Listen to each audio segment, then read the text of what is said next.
رسول اللہ نے فرمایا روزہ دوزخ سے بچنے کے لیے ایک ڈھال ہے، اس لیے روزہ دار نہ فحش باتیں کرے اور نہ جہالت کی باتیں، اور اگر کوئی شخص اس سے لڑے یا اسے گالی دے تو اس کا جواب صرف یہ ہونا چاہیے کہ میں روزہ دار ہوں۔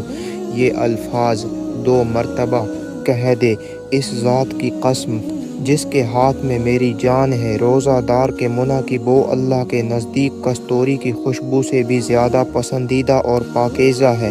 اللہ تعالی فرماتا ہے، بندہ اپنا کھانا پینا اور اپنی شہوات میرے لیے چھوڑتا ہے، روزہ میرے لیے ہے اور میں ہی اس کا بدلہ دوں گا، اور دوسری نیکیوں کا ثواب بھی اصل نیکی کے 10 گنا ہوتا ہے۔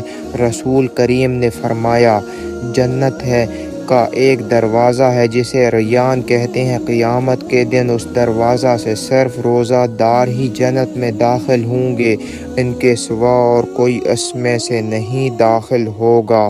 پکارا جائے گا کہ روزہ ہوں گے دار کہاں ہے؟